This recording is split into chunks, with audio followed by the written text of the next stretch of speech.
The Somerset decision and the issue of slavery was a major cause of the American Revolution. As most textbooks, historical narratives, and documentaries will tell you, conflict between the colonies and Great Britain, though tensions always existed, flared at the end of the French and Indian War in 1763. The war, fought primarily in North America, and begun when George Washington ordered his troops to take Fort Duquesne, today the site of Pittsburgh, nearly bankrupted the British Treasury. During the war, most of the western Native American tribes, especially the Shawnee, who lived west of the Appalachians in what would become the Ohio Territory, had sided with the French. Fearing continued conflict with these natives, the British undertook two policies. The first was passage of the Royal Proclamation of 1763, which forbade all colonists from settling west of the Appalachians.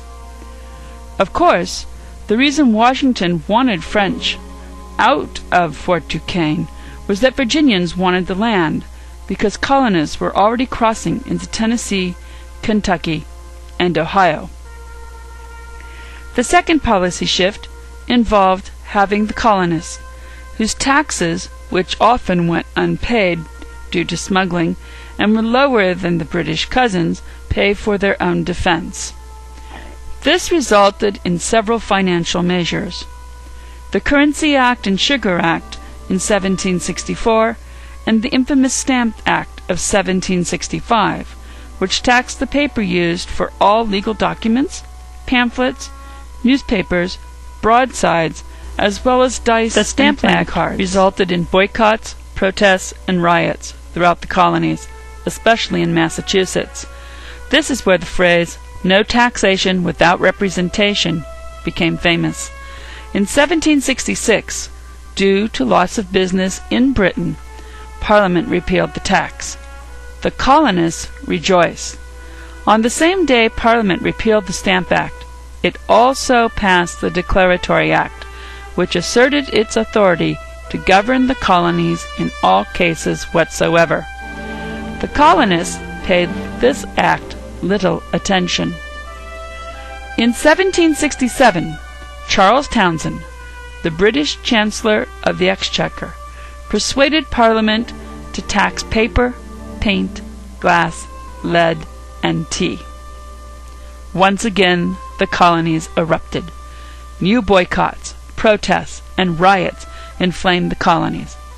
As with the Stamp Act crisis, Massachusetts took the lead. They urged the various colonies to set up committees of correspondence to pass news and make plans for united action. This time, the British government, wanting to prove it had the authority to make laws in all cases whatsoever, held firm. However, as with the Stamp Act in 1770, the British backed down and repealed the Townshend taxes, except for a small tax on tea, which preserved the principle of parliamentary supremacy in the Declaratory Act. The next 3 years were periods of relative peace, and most colonists were content to resume their normal relationship with Mother England. Others were not. In his autobiography, Thomas Jefferson wrote, "Nothing of a particular excitement occurring for a considerable time, our countrymen seemed to fall into a state of insensibility to our situation. The duty on tea, not yet repealed, and the Declaratory Act of a right in the British Parliament to bind us by their laws in all cases whatsoever, still suspended over us." On December 31st, 1772, John Adams, in a letter to a friend, wrote, "The prospect before me, however, is very gloomy. My country is in deep distress, and has very little ground of hope that she will soon, if ever, get out of it.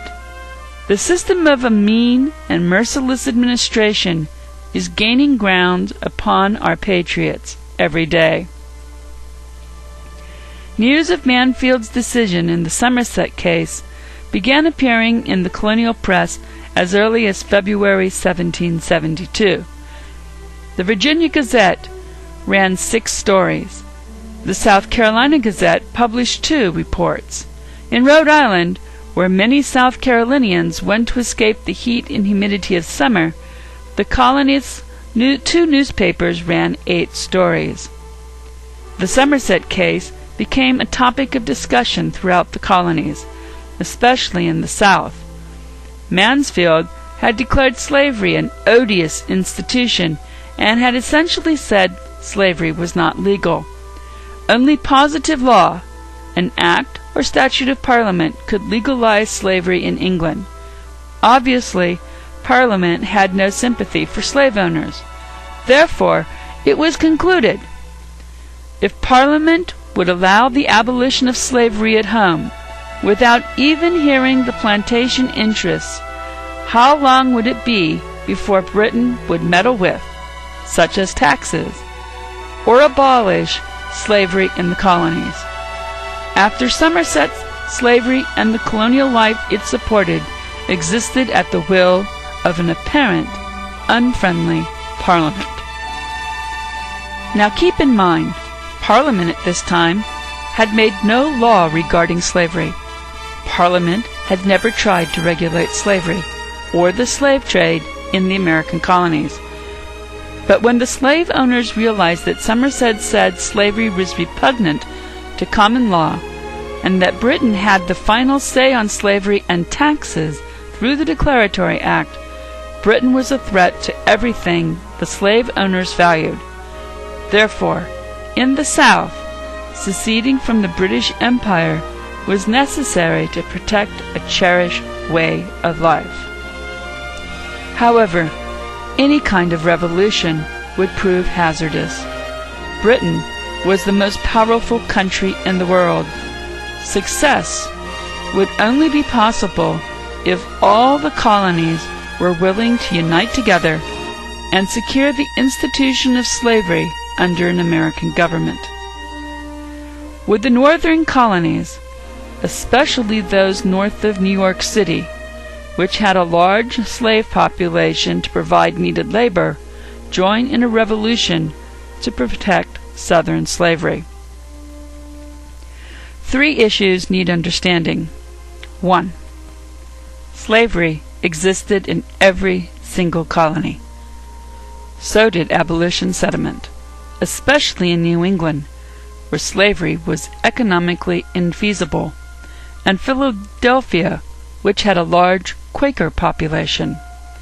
Even many slaveholders disliked the institution, but saw no way to get rid of it. Patrick Henry was just one of the conflicted. He wrote, "When the rights of humanity are defined, we find men professing a religion the most humane, mild, meek, gentle, and generous, adopting a principle as repugnant to humanity as it is inconsistent with the Bible and destructive to liberty. I am drawn along by the general inconveniences of living without them. I will not, I cannot justify it." 2. Most northern colonists were mostly undecided regarding slavery. Finally, some northerners, especially merchants and seamen, earned their livelihood transporting slaves and the products they produced.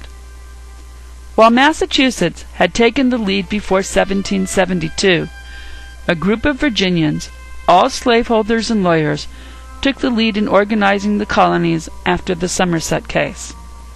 On March 13, 1773, the Virginia House of Burgesses, meeting in the colonial capital of Williamsburg, called for intercolonial committees of correspondence in what was called the Virginia Resolution. The first paragraph of the resolution requires close scrutiny. It reads, "Whereas the minds of His Majesty's faithful subjects in this colony have been much disturbed by various rumors and reports of proceedings tending to deprive them of their ancient legal and constitutional rights. While seeming specific, the paragraph is ambiguous. The statement does not mention which rumors or proceedings. Historians speculate that the architects of this document left the meaning open to interpretation so each colony could insert whichever rumors or proceedings that upset it. Southerners could include Mansfield's rulings, and the northern colonies could insert taxation and the quartering of troops, which had taken place during the Townshend crisis. Ancient legal and constitutional rights was the claim espoused by Jefferson and Adams at various times that the colonies had the right, through their charters, to conduct their own internal affairs without British interference, disavowing the monarch's right to veto colonial law, which was found in every charter, and the Declaratory Act. To save the British East India Company from going bankrupt, on May 10, 1773, Parliament passed a law that gave the colonists cause for accepting Virginia's resolution. The Tea Act allowed the British East India Company to sell its tea duty-free in any British colony in America. The law allowed the company to undercut the price of the tea sold by colonial merchants. Resentment at this favoritism spread throughout the colonies, as did boycotts.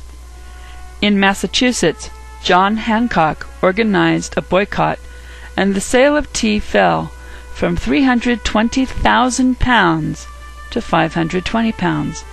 Other colonies followed suit.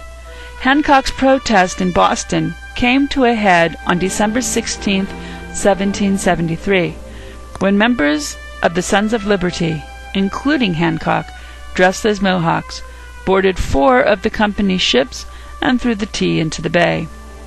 The Boston Tea Party, as it came to be called, inspired similar tea parties in Annapolis and Charleston. However, it was Boston that suffered Britain's wrath. Parliament passed a series of acts. The Boston Port Act closed the port of Boston to commercial traffic.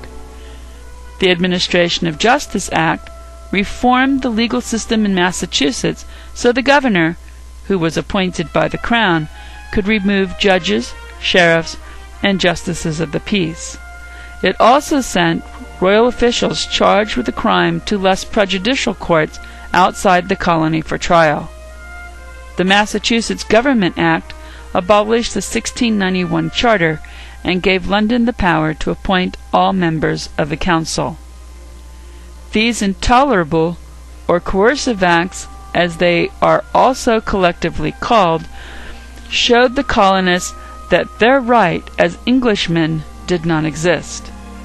Concern for the protection of property and self-government merged the causes of the northern and southern colonies. On May 28, 1774, Virginia took the lead and called for all the colonies to send representatives to Philadelphia on September 1st for a Congress.